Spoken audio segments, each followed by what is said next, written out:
Sudah terlihat, Dok. Sudah ya, suara saya juga jelas. Iya, jelas, Dok. Baik. Ini sebagai ilustrasi kasus. Ini kan sebagian tentu teman-teman yang sudah biasa berhadapan dengan pasien anak gitu ya. Nah, ini kita berhadapan dengan seorang anak laki-laki usianya 4 tahun dengan berat badan 15 pasien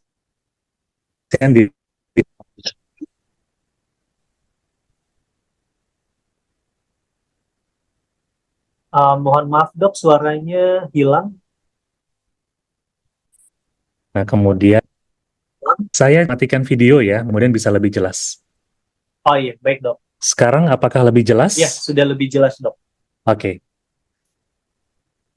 Ya, jadi dari pemeriksaan fisik kita lihat anaknya lemas, kesadaran menurun, ya GCS 12, kulitnya kering, matanya cekung, turgor kulitnya juga buruk. Tekanan darah di awal 70/45. Nah, kita tahu 4 tahun nih, berapa minimal sistoliknya? 70 ditambah 2N ya. Jadi misalnya usianya 4, berarti 70 ditambah 4 kali 2. Sistolik minimal 78. Pada pasien ini sistoliknya 70 berarti di bawah persenti 5. Kemudian nadi 160 kali per menit. Nah, kita memang harus tahu nilai normal sesuai dengan usia. Pada anak dengan usia 4 tahun, nadi 160 kali per menit ini sudah takikardi. Laju nafas 35 kali per menit ini sudah takipnu juga. Kemudian kita lihat, sorry, akhirnya diputuskan untuk dilakukan resusitasi ya. Teman-teman pasti setuju. Ini pasien, kita berhadapan dengan pasien dengan shock hipovolemik, maka terapi cairan yang digunakan adalah terapi cairan untuk resusitasi. Diberikan kristaloid 20 cc per kilo dan pasien ada respons ya. Tekanan darahnya perbaikan di atas persenti 5, nadinya turun dari 160 ke 130 walaupun masih takikardi. Pertanyaannya adalah bagaimana manajemen terapi cairan pasien di ruang perawatan. Nah, untuk teman-teman yang apa namanya kadang-kadang ya kalau kalau kita berhadapan dengan pasien-pasien yang dirawatnya misalnya karena butuh masuk obat-obatan intravena gitu. Nah, seringkali dari dokternya itu memberikan.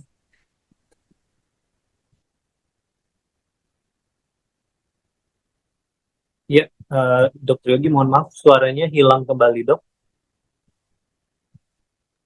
Ya sorry, ini suaranya hilang lagi.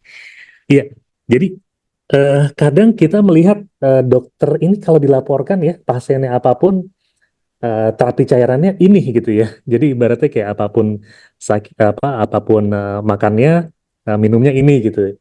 Padahal tidak demikian. Nanti kita lihat ya. Oke, jadi untuk bisa mempelajari mengenai terapi cairan pada anak, tentu kita harus tahu ya kalau tubuh itu kan memang terbentuk dari trilunan sel, kemudian yang masing-masing membentuk struktur berbeda-beda dengan fungsi berbeda-beda. Nah, tiap sel ini akan ada upaya untuk mempertahankan untuk tetap seimbang ya, namanya homeostasis. Homeostasis tubuh kita itu ada 3 komponen yang paling penting, yaitu tentang keseimbangan cairan, keseimbangan elektrolit, dan tentu keseimbangan asam basa. Maka kita akan membahas, mudah-mudahan waktunya cukup untuk cairan dan elektrolit ya. Agar tubuh bisa berfungsi optimal, kalau ada masalah dengan keseimbangan cairan, keseimbangan elektrolit, keseimbangan asam basa, maka seringkali bisa menyebabkan apa namanya eh, fungsi tubuh itu terganggu gitu ya, baik dari fungsi di tingkat sel sampai di tingkat organ gitu. Lanjut, nah ini komponen terbesar dari tubuh adalah cairan dengan persentasenya terhadap berat badan itu sesuai dengan usia. Dan hati-hati pada pasien yang sudah pubertas ya, karena anak itu kan 0 sampai 18 tahun. Kalau dia sudah puber, maka persentase apa namanya? Karena ini kan tergantung dari kadar lemak juga. Semakin tinggi kadar lemak, sebenarnya persentase cairannya itu semakin rendah. Sehingga pada perempuan yang di atas pubertas, karena memang kandungan lemak tubuhnya itu biasanya lebih besar, kemudian pada pasien-pasien dengan obesitas, maka jangan kita memberikan terapi cairan sesuai dengan actual body weight-nya gitu ya. Nah, kita juga harus hati-hati pada pasien-pasien dengan obes atau ekstrim atau morbid obes seringkali kita harus melakukan adjusted body weight atau bahkan sampai plotting ke ideal body weight untuk memperhitungkan terapi cairannya gitu. Nah, ini persentasenya berdasarkan dengan usia. Pada usia 2 sampai 16 tahun itu total body waternya kira-kira 60% dari berat badan. Inilah yang menjadi dasar seringkali pada saat melakukan perhitungan koreksi dan sebagainya, itu kita menggunakan konstanta 0,6 karena itu sebenarnya menggambarkan dari total body water. Lanjut, nah dari katakanlah secara umum 60% total body weight water dari berat badan. Nah, 60% itu dibagi. Ada yang di intrasel, ada yang di ekstrasel. Ya. Dari 60 itu, 40% ternyata sebagian besar berada di intrasel. Sisanya ada di ekstrasel. Ekstrasel dibagi lagi. Ada yang di interstisial, ada yang di dalam plasma darah. Jadi sebenarnya volume plasma darah kita hanya 5% dari total body water. Yang memisahkan antara cairan intra dan ekstrasel itu adalah membran sel yang berperan sebagai membran semi permeable ya. Nah, komposisi elektrolit di intrasel yang lebih dominan adalah potasium dengan fosfat, di ekstrasel yang lebih dominan adalah natrium klorida dengan HCO3. Nah, apa sih implikasinya? Kenapa sih kita ribet banget gitu ya belajar sampai ke tadi intrasel, ekstrasel, membran semi permeable, tonisitas gitu ya? Karena pada saat kita memberikan satu cairan, nah ini kita bayangkan ya, eh, cairan yang kita berikan, dari gambar ini nih ilustrasi, bayangkan yang warna biru itu adalah cairan intravaskuler. Kemudian di dalamnya salah satunya kan ada sel, yaitu sel darah merah gitu ya. Nah, konsep tonisitas adalah gradien atau perbedaan tekanan osmotik antara dua kompartemen gitu ya. Nah, yang paling kiri kita bayangkan seorang pasien yang harusnya dia di dalam apa namanya intravaskulernya itu plasmanya itu isotonik gitu ya. Kalau pada saat kita kondisinya isotonik, maka membran semipermeable ini membran sel ini berperan sebagai membran semipermeable dan cairan akan bergerak ke dua arah dari ekstrasel dalam hal ini intravaskuler ke dalam intrasel atau dari intrasel ke ekstrasel yaitu di intravaskuler gitu, bergerak ke dua arah. Kalau kita loading ya, jadi kita berikan cairan dengan jumlah besar dalam waktu singkat, yang cairan yang bersifat isotonik, contohnya apa? NaCl 0,9%. Jadi NaCl 0,9% itu kita bilangnya cairan isotonik ya, bukan NaCl fisiologis, karena ternyata dia bukan tidak fisiologis. Isotonik kita tahu dari mana? Dari osmolitasnya. Cara menghitungnya 2 kali natrium ya, ditambah blood urea nitrogen dibagi 2,8 ditambah gula darah blood glucose atau kadar glukosa dibagi 18. Maka kita tahu komponen terbesar dari osmolitas adalah natrium. Nah, NaCl 0,9% kan natriumnya 154 mg per liter. Berarti osmolitasnya tinggal 2 kali natrium kan, karena dia tidak mengandung dextrose dan bun. Maka 308. 308 ini consider isotonik, kurang lebih mirip dengan plasma. Kita loading, yang terjadi apa? Cairan akan bergerak dari dua arah, baik dari ekstrasel, yaitu intravaskuler ke dalam intrasel, dan sebaliknya. Gitu. Nah, kalau kita memberikan cairan yang sifatnya hipotonik, contohnya apa? D5 seperempat normal salin, D5 seperlima normal salin, gitu ya. Maka kalau cairan mengandung dextrose, di dalam tubuh itu kan akan terurai menjadi H2O, maka dia akan jadi hipotonik. Dan kita berikan cairan ini dengan jumlah besar dalam waktu singkat, apa yang terjadi? Maka cairan hipotonik ini itu kan akan masuk ke dalam intravaskuler. Nah, kemudian pada kondisi di mana hipotonik kan konsentrasinya partikelnya berarti kan lebih rendah ya. Maka cairan akan bergerak dari yang konsentrasinya lebih rendah, yang hipotonik tadi, ke dalam yang konsentrasinya lebih tinggi. Akibatnya apa? Yang terjadi adalah selnya akan mengalami edem atau bengkak. Nah, ini kan sel darah merah. Bayangkan kalau yang ini adalah sel otak ya.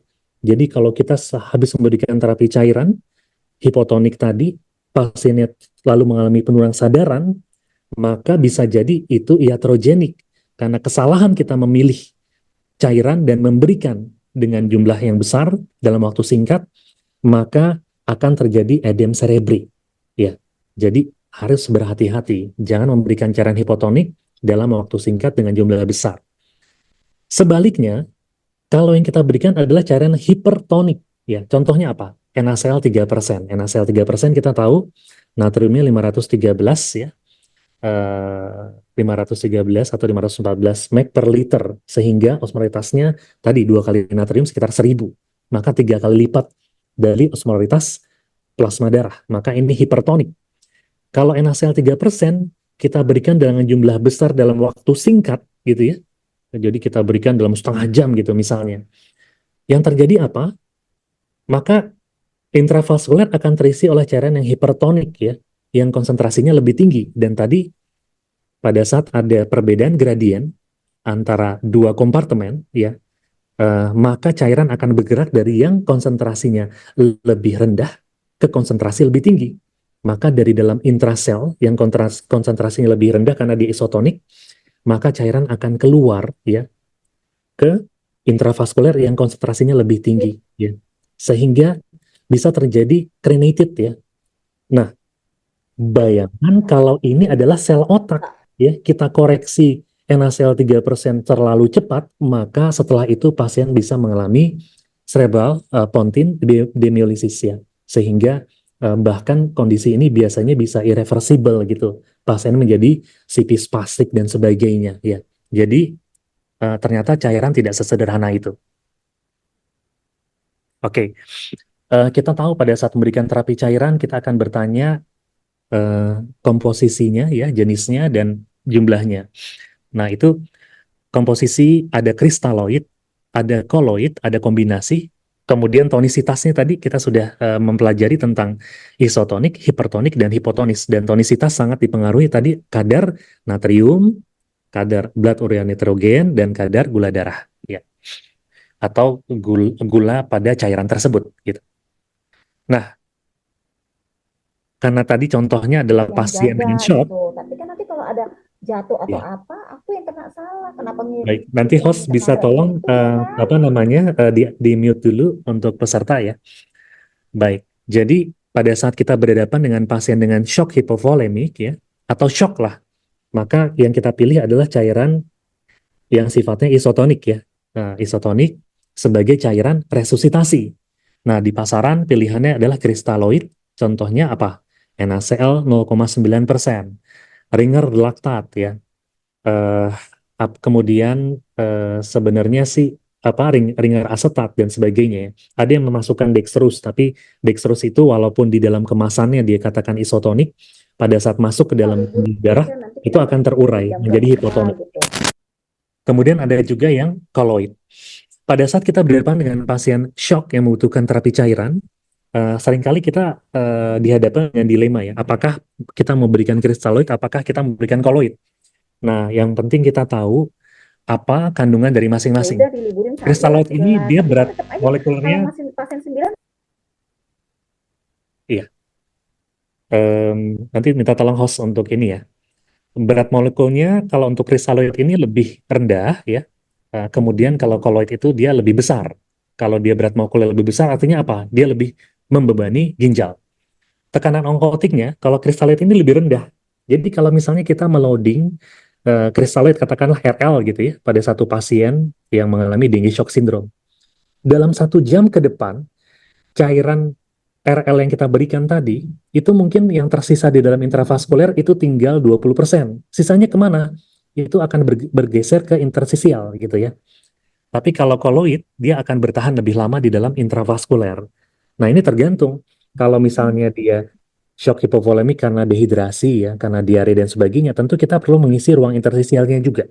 Tapi kalau dia shock hipovolemiknya karena peningkatan permeabilitas kapiler ya, contohnya pada shock sepsis atau DSS atau pada pasca bedah jantung, maka sebenarnya koloid mungkin lebih cocok gitu ya. Nah, ini efek volume interstisialnya, efek edem perifernya, dan aspek-aspek lainnya. Tapi pada kenyataannya memang para ahli sepakat untuk tidak sepakat, walaupun rekomendasi pertama tetap adalah cairan kristaloid dengan alasan murah dan mudah gitu ya. Nah, oke. Em, apa namanya? Sekarang kita bayangkan yang plasma itu sebelah kiri, kemudian cairan yang kita berikan itu yang sebelah kanan. Plasma darah kita itu kan eh, natriumnya anggap normal 140, kloride-nya normal. Ada istilah strong ion difference. Kalau teman-teman senang ya mempelajari mengenai analisis gas darah, itu kan ada dua pendekatan yang paling populer. Yang pertama Henderson-Hasselbalch, yang kedua Stewart. Metode Stewart itu dia akan menghitung perbedaan antara kation kuat dengan anion kuat. Ya, jadi strong kation contohnya apa? Natrium ya. Strong anion yang negatif contohnya chloride. Maka di dalam plasma kita, kalau kita hitung strong ion difference-nya, jarak antara natrium dengan chloride-nya itu adalah 140 kurang 100 sekitar 40. SID di 40 itu SID yang normal. Biasanya pH-nya antara 7,35 sampai 7,45. Kalau dia SID-nya kurang dari 7,35 atau bergeser ke kiri, maka dia akan semakin asidosis ya, semakin asam. Kalau SID-nya dia di atas 40 ya, dia bergeser ke kanan, maka dia akan semakin alkalosis ya. Nah, pasien ini mendapatkan 1 liter NaCl 0,9%. Yang kita tahu tadi natriumnya 154, klorida 154 ya. Nah, NaCl 0,9% ini ternyata SID-nya 0 karena antara kation dengan anionnya itu sama-sama jumlahnya 154 ya. Dari sini saja kita sudah bisa tahu kalau NaCl 0,9% itu tidak fisiologis. Karena kadar natriumnya memang mirip-mirip, tapi kloridnya jauh, dia hiperkloremi dibandingkan plasma darah kita. Nah, setelah digabung, tadi kan 140 dari plasma darah, 154 dari natrium, NaCl 0,9%. Ya, dapat dibagi 2 liter kan, masing-masing tadi anggap 1 liter. Ketemu 147.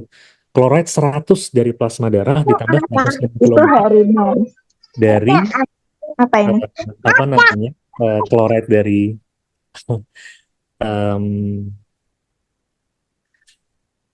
154 ini chloride dari cairan NaCl 0,9% ya, dibagi 2 ketemu 127. Maka tadi ingat SID awal 40 normal, pH normal. Sekarang natriumnya sedia di 147, kloridnya jadi 127. SID-nya kalau dihitung ulang maka menjadi 20. Sehingga SID yang bergeser semakin kecil itu menyebabkan keseimbangannya bergeser menjadi semakin asam, asidosis. Jadi kalau kita memberikan cairan NaCl 0,9% dengan jumlah besar dalam waktu singkat, maka yang terjadi apa? Asidosis akibat hiperkloremia. Gitu. Sehingga NaCl 0,9% saat ini sudah mulai ditinggalkan sebagai cairan resusitasi. Ya. Lanjut, Ringer laktat. Ini kan cukup sering ya. Nah, ini kita bandingkan dengan plasma ya. Ternyata natriumnya mirip, ada kaliumnya, ada kalsiumnya, kloridnya, kurang lebih dia ada laktat sebagai buffer ya. Osmolitasnya juga mirip.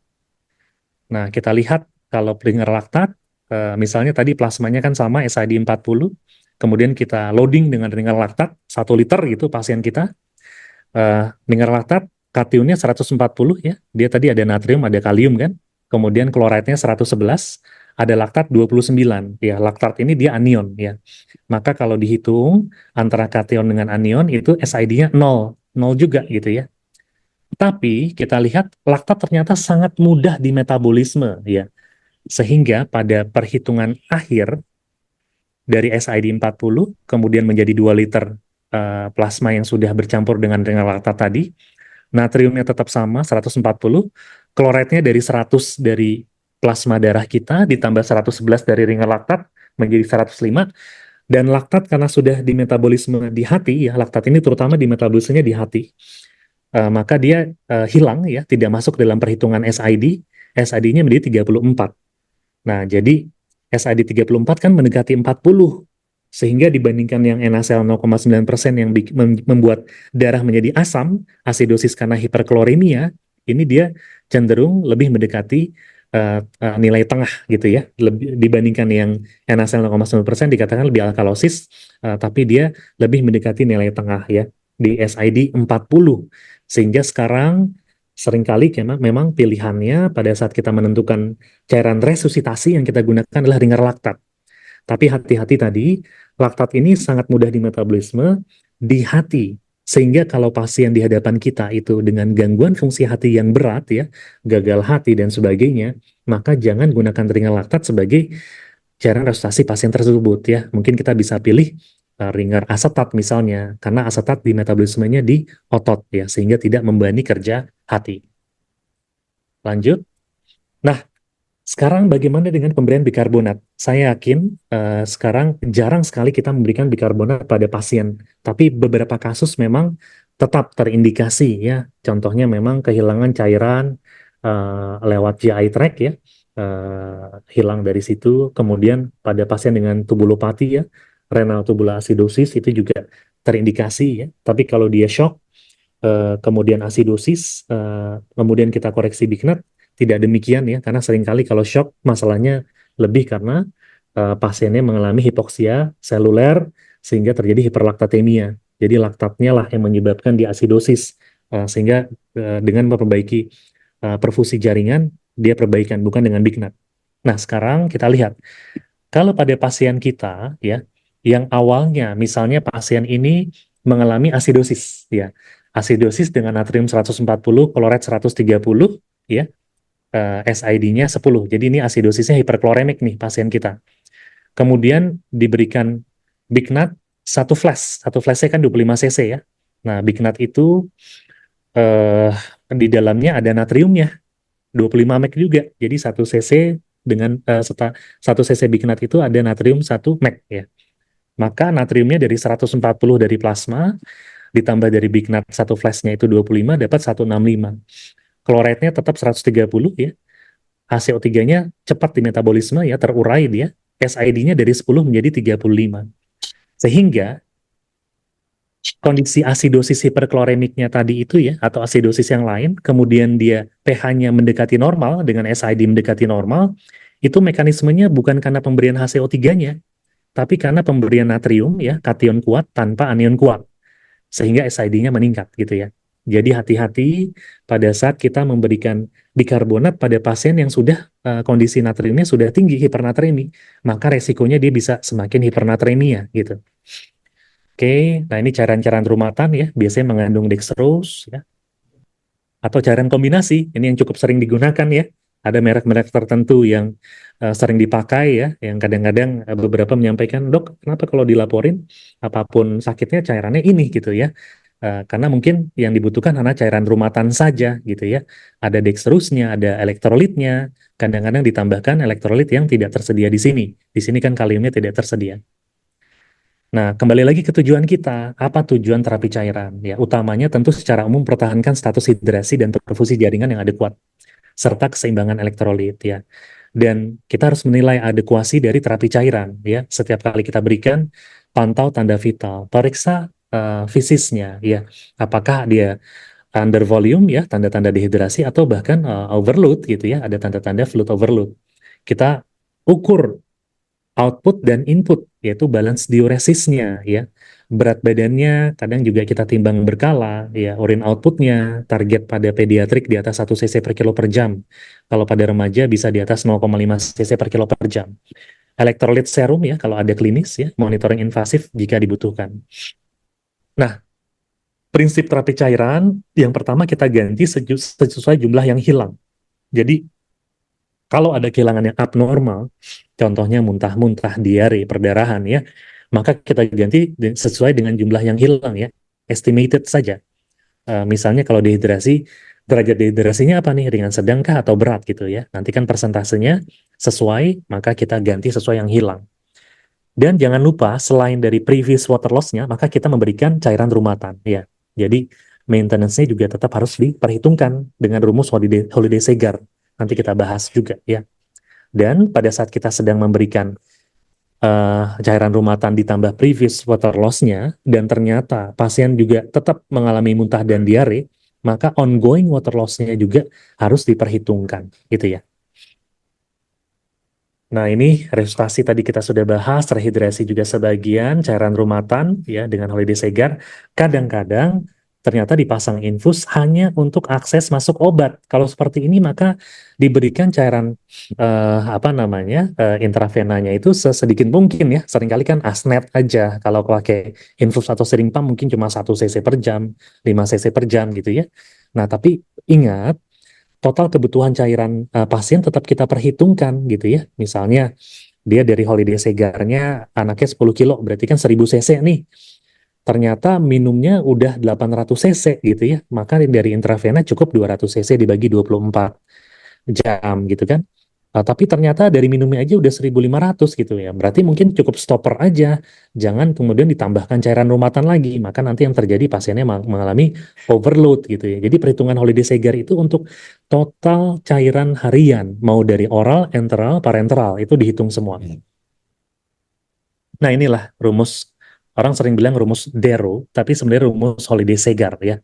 Jadi kalau kita ragu-ragu pasien di hadapan kita ini berapa sih kebutuhan cairannya gitu ya. Status hidrasinya kita nggak yakin nih, nggak jelas ya. Yang jelas dia bukan shock, dia bukan under volume, maka kita bisa berikan rumatan dulu.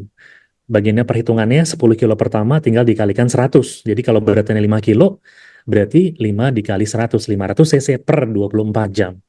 Kemudian 10 kilo berikutnya itu ditambahkan 50 cc per kilo. Jadi contohnya berat badan 15 kilo. Berarti 10 kilo pertama dikalikan 100, 1000 gitu kan ya. Di sini. Kemudian sisanya 5 dikalikan 50. Terus 50. Berarti pada anak 15 kilo kebutuhan cairan rumatan ya 1250 cc per hari ya. Kemudian di atas 20 kilo maka tadi kan 10 kilo pertama dikalikan 100, 10 kilo berikutnya dikalikan 50, dapat angka 1.500.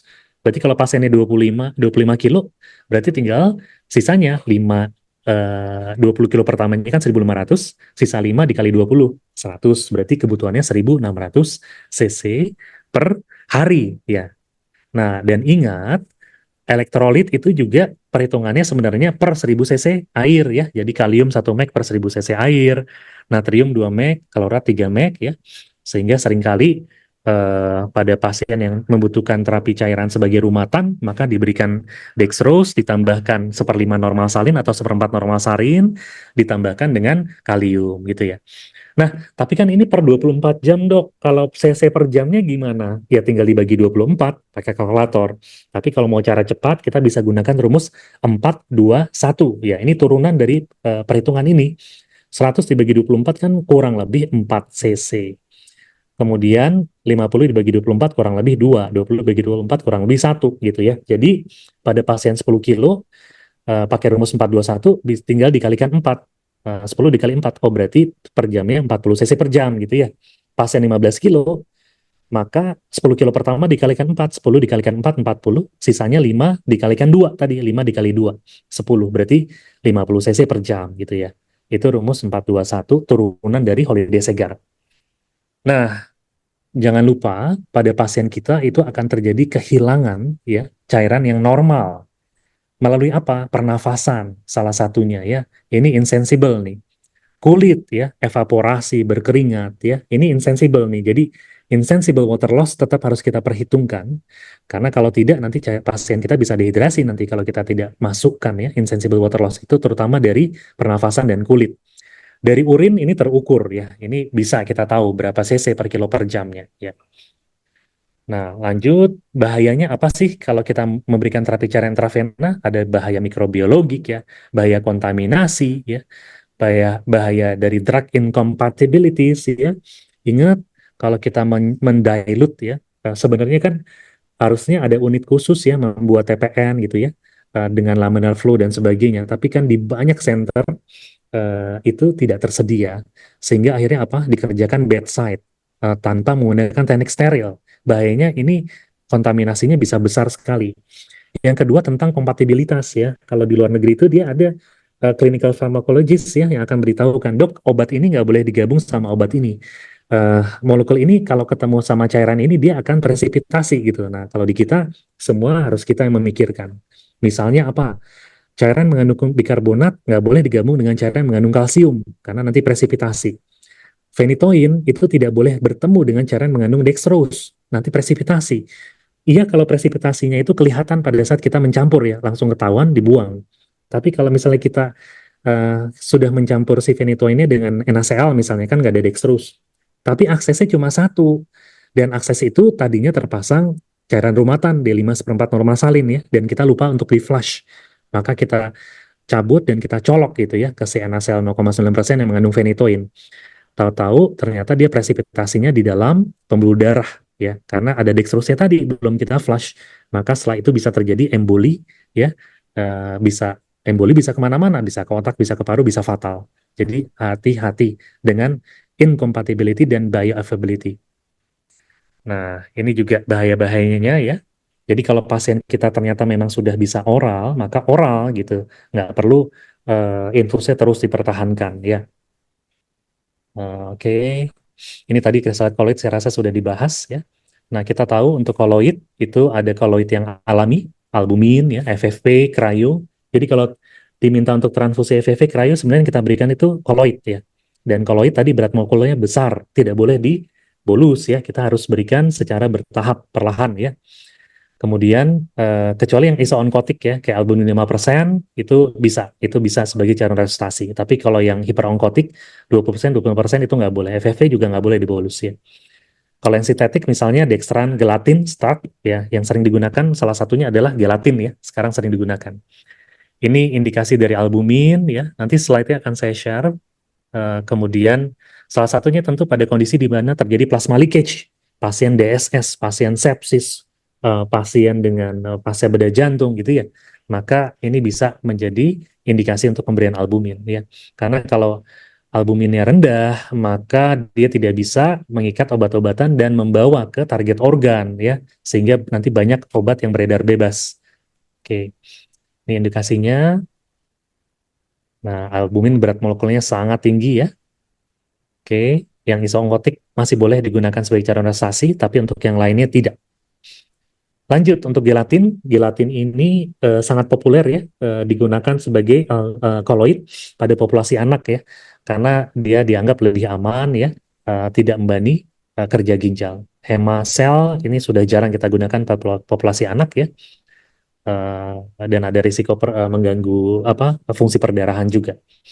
Nah, pada saat berhadapan dengan pasien dengan masalah cairan, tadi pastikan apakah status volumenya dia normovolemia, hipovolemia, atau hipervolemia. Nah, kita bisa menilai dari klinis ya, dari penurunan berat badan, penurunan turgor kulit, maka kemungkinan dia defisit volume ya. Kemudian dari sistem kardiak, kalau dia defisit volume biasanya takikardia, bisa hipotensi atau tekanan nadi menyempit, jarak sistol diastol. Sistolnya normal, tapi jaraknya tekanan nadinya kurang dari sama dengan 20 sistol diastolnya. Bisa kolaps di vena leher ya. Kemudian di sistem ginjal, oligoria, azotemia, atau ileus ya. Kalau overload, berat badan naik, ada tanda-tanda edem perifen ya, peningkatan vena sentral, pembengkakan usus, edem paru, dan sebagainya ya. Karena akan berbeda. Intervensinya kalau dia dehidrasi, kalau bisa oral-oral, kalau nggak bisa enteral, kalau nggak bisa baru menggunakan parenteral sesuai dengan derajat dehidrasinya. Ya, kalau dia kelebihan cairan, maka biasanya kita justru memberikan diuretik osmotik. Tetap boleh dikasih cairan, tetap harus, tapi kita perhitungkan misalnya cukup 80% atau dari total kebutuhan rumatannya misalnya, atau bahkan pasien-pasien pasca bedah jantung ya yang dia bengkak pasca CPB, bahkan kita berikannya sangat kecil ya, bisa dengan BSA, body surface area ya, jadi berat badan kali tinggi badan bagi 3.600 ketemu BSA-nya dikalikan dengan 500 cc per 24 jam. Lanjut, sekarang cairan tadi sudah, nah setengah jam berikutnya kita membahas mengenai elektrolit ya. Padahal ini juga sebenarnya cukup eh, padat materinya. Imbalans elektrolit itu kegadaratan yang kerap terjadi pada anak ya. Nah kemudian kita ingat tadi Gambel-Gram ini ya, di dalam plasma apa elektrolit yang dominan ya tadi kan ada natrium ya, ada chloride. Di dalam intrasel apa elektrolit yang dominan? Ternyata kation utamanya itu kalium, anion utamanya fosfat gitu ya. Jadi berbeda-beda.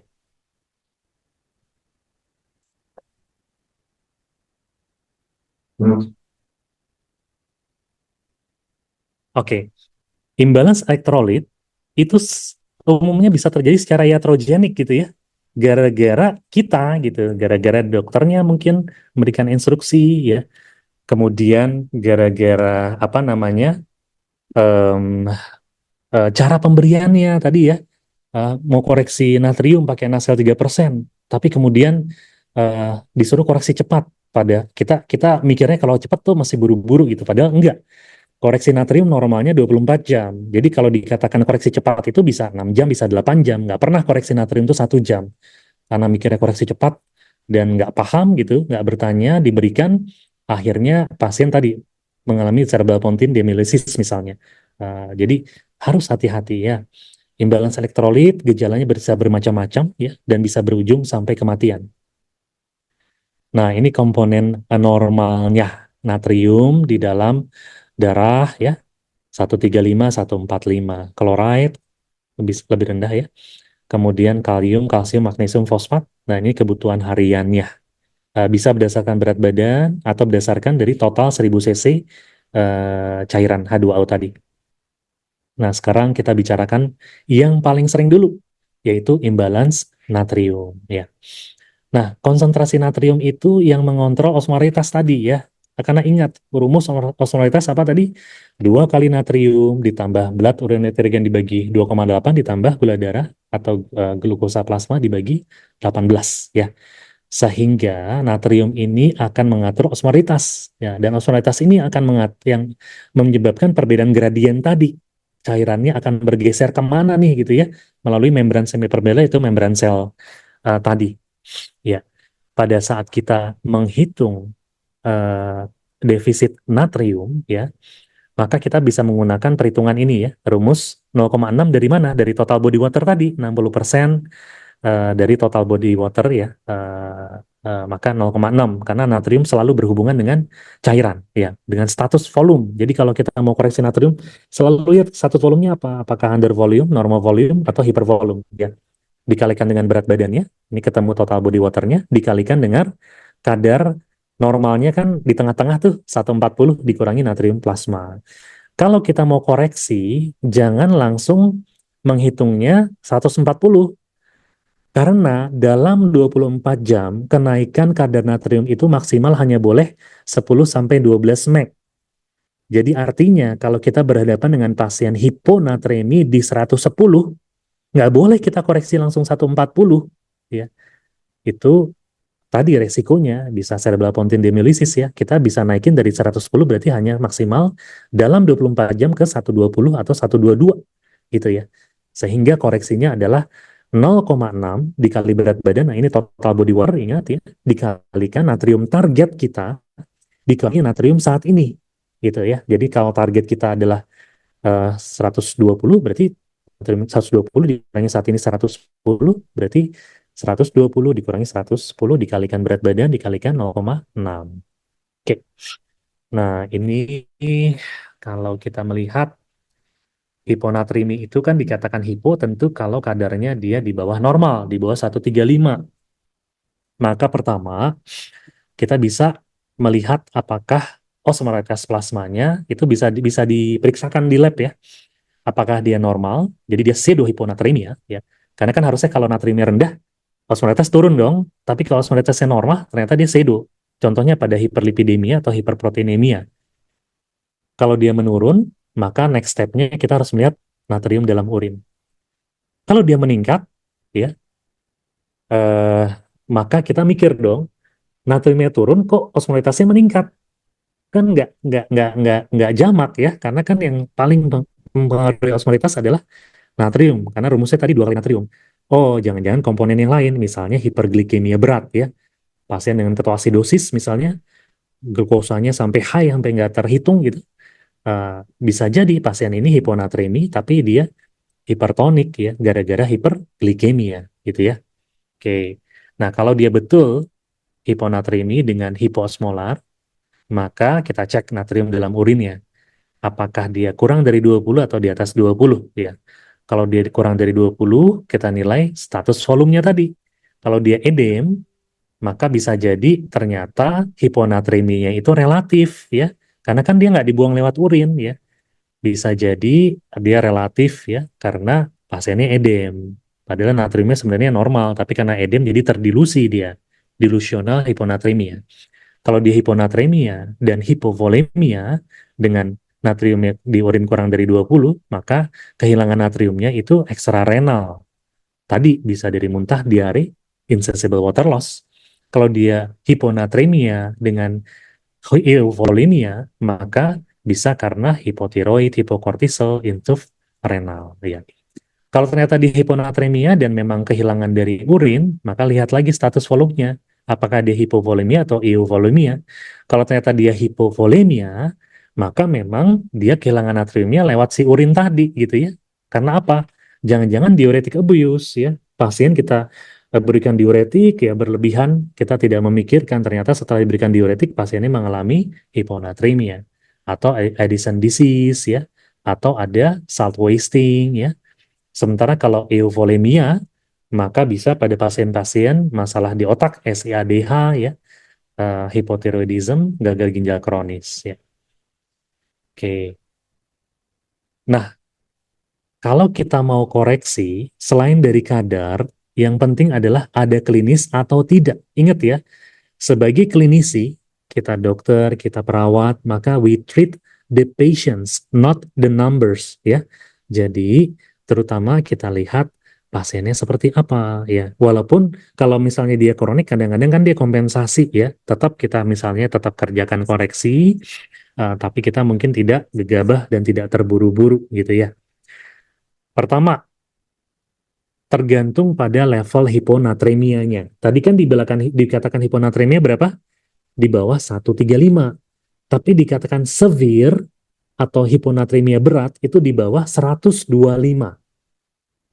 Dan kapan dia bergejala seringkali di bawah 120, kejang dan sebagainya itu seringkali di bawah 120 ya. Jadi kalau ketemu nilai di bawah 125, alarm kita sudah nyala ya. Jangan nunggu sampai dua turun di bawah 120 baru dikoreksi. Karena di bawah 120 seringkali sudah bergejala. Jadi sebagai dokter nih kadang-kadang kita kayak main catur ya. Mikirnya harus satu dua langkah ke depan.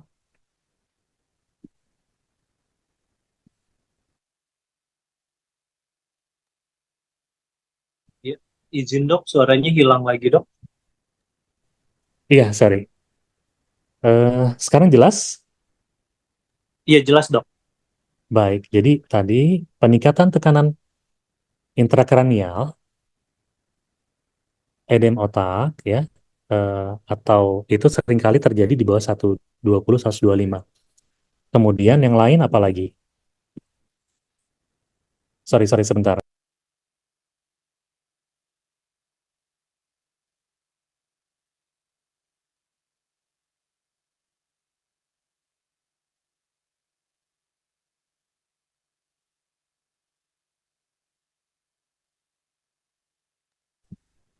Sorry. Kemudian apa gejala lain? Anoreksia, mual muntah, ya, kelemahan otot, kram, sakit kepala, lemas, tampak bingung, atau pasien sampai mulai kejang. Ya, ini kan tanda dan gejala dari hiponatremia. Ya, jadi terutama gejala SSP kita harus hati-hati ya.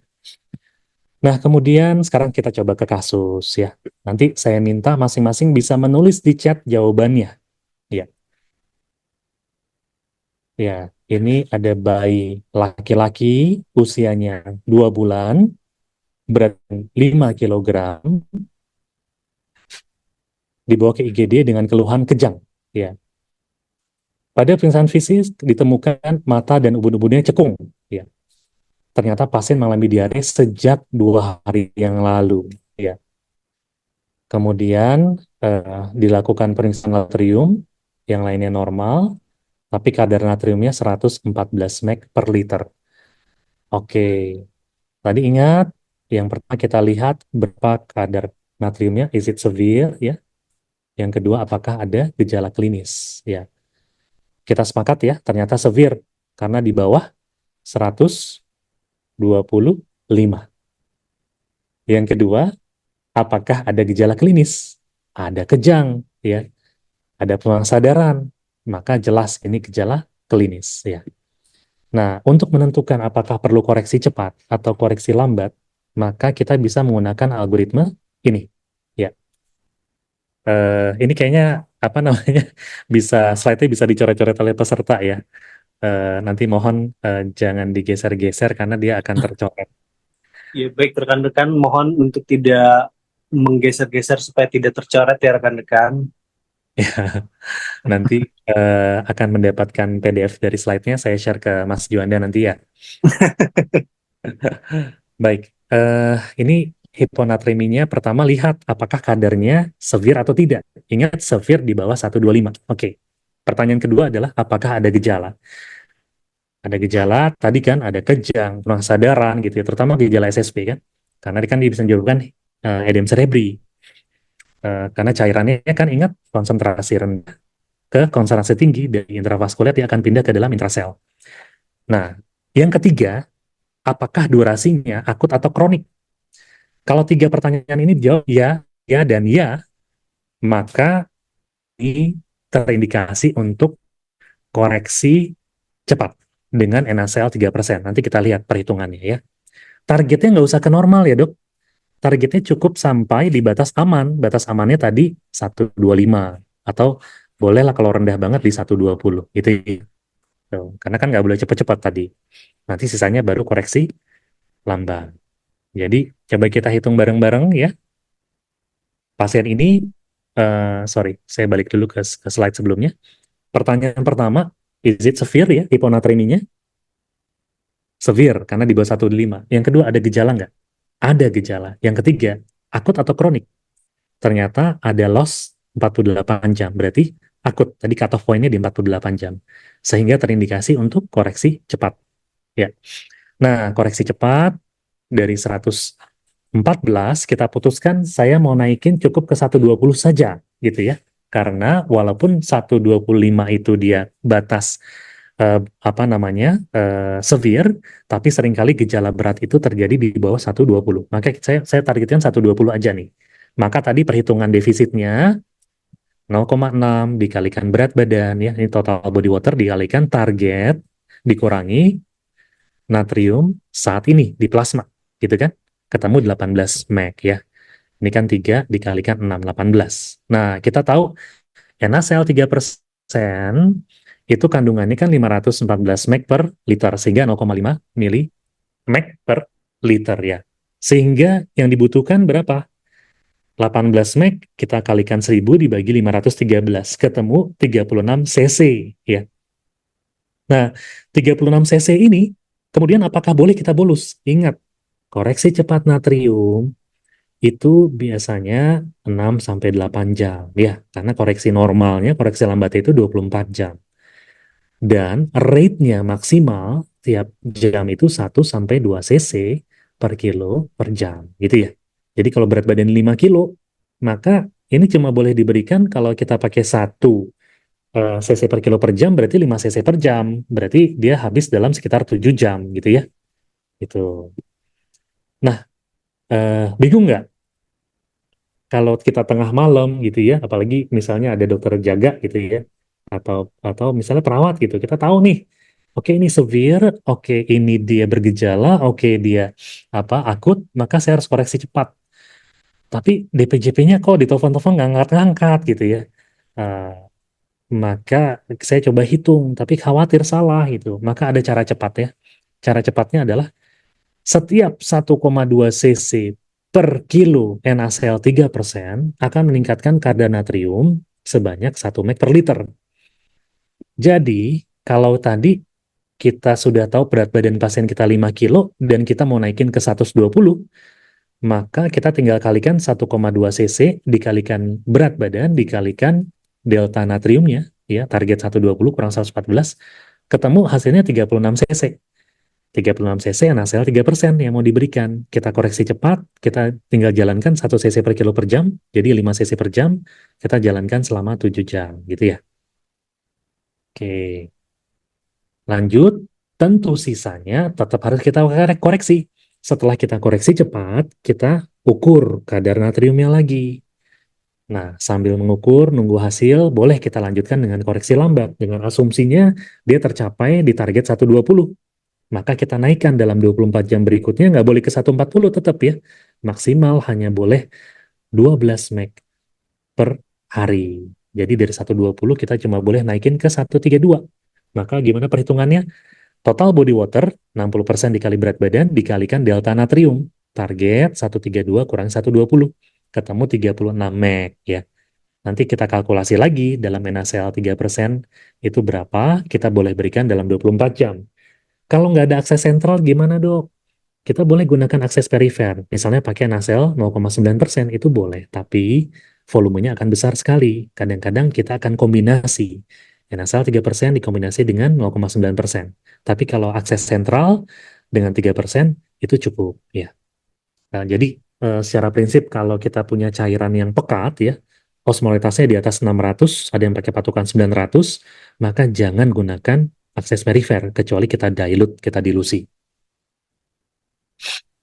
Oke, nah ini tadi ya, selalu berhubungan dengan volume. Kalau kita mau mencari penyebabnya, apakah dia, sorry,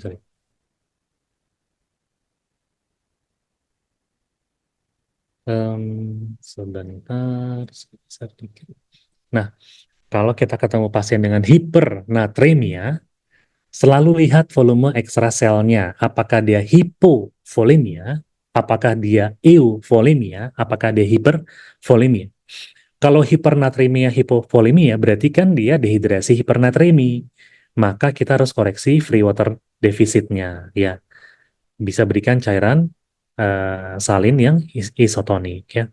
Kalau dia hipernatremia, euvolemia, ini juga relatif dia cair airnya lebih sedikit dibandingkan natriumnya, maka tetap koreksi free water defisitnya, tapi berikan cairan yang juga mengandung dextrose ya, dengan hipotonik sebenarnya, cairan hipotonik ya, salinnya jangan yang norm yang 0,9, 0,45 atau 1/5 ya. Kemudian kalau dia hipernatremia, hipervolemia, maka kita harus kurangi natriumnya. Semua cairan kita ganti, yang tadinya obat-obatan didilute dengan natrium, mungkin kita ganti dengan WFI misalnya. Dan kita bisa berikan diuretik untuk membuang air dan natriumnya, gitu ya. Dan pertimbangan hemodialisis kalau diperlukan. Nah ini bagaimana sih menghitung total body waternya atau free water defisitnya? Jadi defisit air bebas atau free water deficit itu sebenarnya jumlah air yang dibutuhkan untuk menurunkan kadar hipernatremia ya. Jadi kadar natrium plasma yang terlalu tinggi ya. Penting untuk koreksi secara lambat. Ingat tadi kalau kita koreksi cepat-cepat kondisi hipernatremianya ya kan tentu kita berikan cairan yang hipotonik. Nanti yang terjadi edem cerebri ya. Rekomendasinya sama, menurunkannya tidak boleh lebih dari 12 mg per liter per hari atau setengah mg per liter per jam. Ya, 12 dibagi 24. Nah, bagaimana rumus free water defisitnya? Berat badan dikalikan 0,6, berarti kan ini total body water. Dikalikan 1 dikurangi, jadi ini sebenarnya ada kurungnya lagi nih ya. 1 dikurangi natrium target dibagi natrium sekarang dikali 1000 ml. Ya. Atau rumus cepatnya, setiap 4 cc per kilo free water, ya, free water itu ya artinya infus atau cairan yang tidak mengandung elektrolit ya. Nah, jadi kalau yang kita berikan ada kandungan elektrolitnya, kita harus hitung free waternya berapa. Nah, 4 cc per kilo itu dapat menurunkan kadar natrium sebesar 1 mg per liter. Itu ya. Kasus kedua, anak berusia 10 bulan, berat badan 8 kilo, datang ke IGD dengan diare akut ya. Pada pemeriksaan fisik didapatkan dehidrasi dengan sedang dengan kadar natrium 157. Nah, ingat tadi hipernatremia, lihat status volume. Pada pasien ini ternyata hipernatremianya hipovolemia. Berarti kita berhadapan dengan dehidrasi hipernatremia. Ini gimana? Ini adalah dengan Oke, oke. free water deficit ya. Oke. Nah, ini kalkulasinya ya. Free water defisitnya kan tadi total body water dikalikan 1 dikurangi target kita 12 ya. Ya, 145 bagi 157 natrium saat ini, natrium target dibagi natrium saat ini kalikan 1000. Nah, ini ketemunya sekian. Cara cepatnya tadi, setiap 4 cc per kilo dikalikan berat badan, dikalikan kita mau menurunkan kadarnya berapa? 12. Dari, maka 438 kali 12. Maka free waternya 384. Ditambahkan ke dalam cairan rumatannya juga, ya. Jadi dia dapat free water setiap 1 liter dari setengah normal salin itu free waternya 500 cc. Setiap 1 liter dari seperempat normal salin free waternya 750 cc, ya. Jadi maka kita ketemu free water yang dari sini dan rumatan, kemudian kita berikan dalam 24 jam. Ya. Nah, ini mau istirahat dulu apa lanjut? Saya juga udah ngebut banget nih. Oh iya, izin dok, waktunya 10 menit lagi dok. Waduh, kalau gitu lanjut aja ya. Ya, oke, kita gigi 5 dari tadi nih. Sekarang lanjut ke kalium. Ya, kalium itu adalah kation utama ya. Kalau ketemu pasien dengan imbalance elektrolit ya, ada natrium, ada kalium, ada kalsium, ada asidosis, maka ingat yang harus kita, sorry ada yang boleh di mute ya, ada yang bocor. Yang harus kita lihat betul adalah efek dari imbalance kaliumnya. Kenapa? Karena kalium itu digunakan untuk kontraksi otot jantung dan penghantaran saraf ya. Jadi selalu lihat hipo dan hiperkalemianya apakah ada gejala. Gejala yang paling berat adalah aritmia ya. Jadi hati-hati ya. Nanti kita saya pernah mendapat kasus ya pasien dengan hipokalemia ya. Kemudian dengan asidosis metabolik ya. Nah, ini tricky banget nih. Kemudian diputuskan oleh dokternya koreksi asidosis metabolik ya karena pasiennya kusmal. Apa yang terjadi? Dengan dikoreksi asidosis metabolik dengan menggunakan bikarbonat, maka kaliumnya akan shifting ke dalam intrasel. Yang tadinya sudah hipo menjadi semakin hipo, akhirnya aritmia, pasiennya sudden death, ARES. Ya. Jadi hati-hati ya dengan high alert medication ini ya. Jadi hipokalemia itu kaliumnya bisa hilang dari saluran cerna, ginjal, kulit ya. Ini jarang terjadi, tapi mungkin karena kita di pusat rujukan ya, di Cipto ya sering terjadi. Bisa akibat muntah juga ya, dibutuhkan untuk kontraksi volume apa namanya pada beberapa kondisi tertentu, misalnya luka bakar masif, bisa terjadi kerusakan jaringan, kehilangan cairan, dan hipokalemia juga. Gejalanya terutama aritmia jantung ya. Saya pernah punya profesor kardiologi anak ya, yang beliau di zaman itu belum terbiasa menggunakan smartphone ya. Jadi dia tuh memprint ya gambar ini, dia potong kecil dan dia masukkan ke dompetnya gitu. Dia bilang ya karena saya apa namanya bisa lupa nih gambarannya. Jadi kalau ketemu pasien hipokalemianya, EKG stripnya kemudian dia bandingkan dengan gambaran ini ya. Ini kalau kadar kaliumnya 2,8 ya kita lihat ya, gelombang T-nya makin mendatar. 2,5 datar bener ya, flattening. Kalau dia 2 udah mulai depresi nih ya, apalagi 1,7 udah depresi segmen ST ya. Jadi kalau dia hipokalemia dengan gejala seperti ini ya, ini kan kalau kita salah-salah kita menganggapnya normal gitu ya. Maka kita cek ya, EKG-nya gambarnya sudah seperti ini, maka kita koreksi ya. Kalau dia ada gejala harus dikoreksi. Gejala lain apa? Kelemahan tubuh ya, flaccid paralisis, gangguan pernafasan, ileus. Nah, ini semua bisa gejalanya kita koreksi. Nah, penggantian kalium. Koreksi kadar plasma kalium diikuti dengan pemulihan defisit total kalium ya. Ini kalau kalium berbeda dengan natrium, kita koreksinya itu hanya rate ya. Dengan rate. Rate-nya itu 0,3 sampai 0,5 meg per kilo per jam. Seberapa lama kita kerjakan?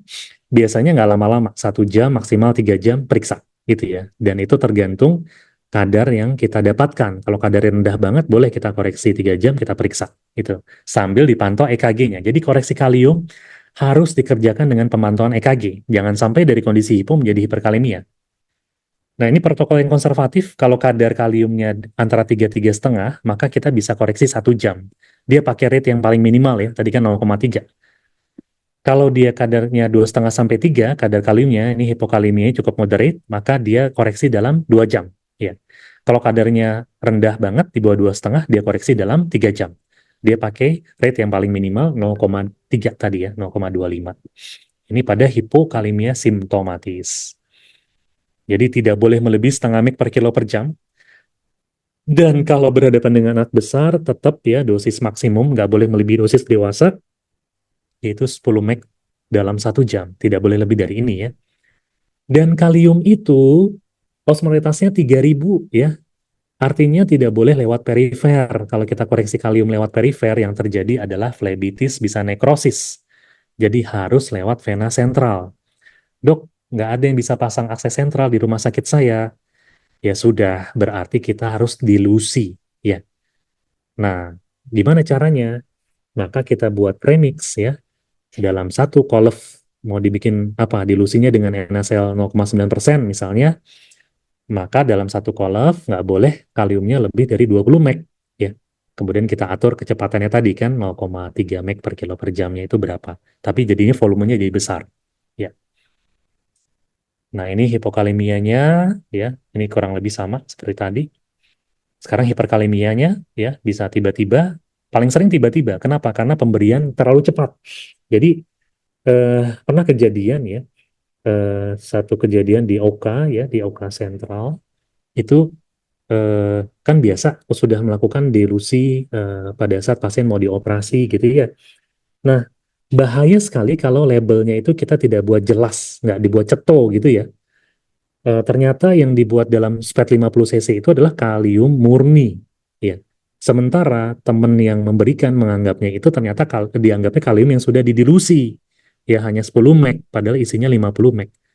Diberikan pada pasien yang terjadi apa, hiperkalemia ya, sampai harus dilakukan dialisis ya. Ini gejala hiperkalemianya, iritabilitas miokard ya, gambaran EKG-nya tolti justru ya, QRS kompleksnya melebar bisa sampai VF ya. Tata laksananya kita bisa berikan kalsium glukonas ya, dia punya efek antagonis di membran sel, durasi kerja detik ke menit. Bisa berikan glukosa insulin bignat ya, itu akan translokasi ke dalam intrasel. Artinya apa? Kalau kita memberikan insulin pada pasien-pasien dengan hiperglikemia, KAD, maka hati-hati. Kita harus kasih kalium juga, kalau enggak nanti hipokalemi dia. Koreksi bignat pada pasien dengan hipokalemia, jangan. Apa namanya? Kita koreksi dulu hipokalemianya, gitu ya. Ya. Kemudian bisa menggunakan resin ya, kayak salat misalnya lewat rektal atau oral, ini yang membuang, mengekspresikan kalium ke usus besar, dan terakhir tentu dialisis ya. Kalsium, ini tinggal 1 menit nih kayaknya nih. Keburu nggak nih Mas? Ini total kalsium ya. Eh, saya lewatkan saja. Nah, penyebab terseringnya itu kadar serum albumin yang rendah ya. Penyebab lain bisa ini ya, manifestasi bisa terjadi kalau kadarnya sekian. Ini lihat satuannya ya. Biasanya ujung-ujung jarinya kebas ya, bisa tetani atau kejang ya, atau spasme ya. Jadi carpopedal spasm, dia pasiennya tuh ujung-ujung jari kaki dan tangannya, kaki terutama dia kaku gitu ya. Kemudian bisa Trusesign, Chofteckstein, bisa QT intervalnya memanjang ya. Tata laksananya tentu kita koreksi ya, bisa dengan kalsium chloride atau kalsium glukonas yang kita punya ya. Ini pemberiannya masih pelan-pelan ya. Kalau pasien kalsium glukonas 10%, kita bisa berikan 2 cc per kilo ya. Diencerkan ya, tetap diencerkan. Kemudian kita bolus perlahan ya. Harus juga dimonitor EKG sebenarnya. Kalau nggak ada ya kita sambil dengarkan detak jantungnya pakai stetoskop ya. Stetoskop tetap ada gunanya ya, meskipun ada pejabat yang bilang nggak ada gunanya. Justru penting sekali ya di tempat-tempat yang fasilitasnya terbatas, kita dengarkan sambil kita koreksi, kita dengarkan detak jantungnya. Kalau dia kemudian menjadi beradi, kita stop ya. Oke. Hiperkalsemia, ini penyebab terseringnya bisa menyebabkan batu ginjal ya. Ini tata laksana hiperkalsemia, bisa dengan hidrasi dan koreksi hipovolemia, bisa dengan lasik ya, pertahankan urin, produksi urin, bisa dengan kalsitonin, bisa dengan steroid, pamidronat, dan sebagainya. Oke. Baik, saya rasa untuk materinya sudah cukup.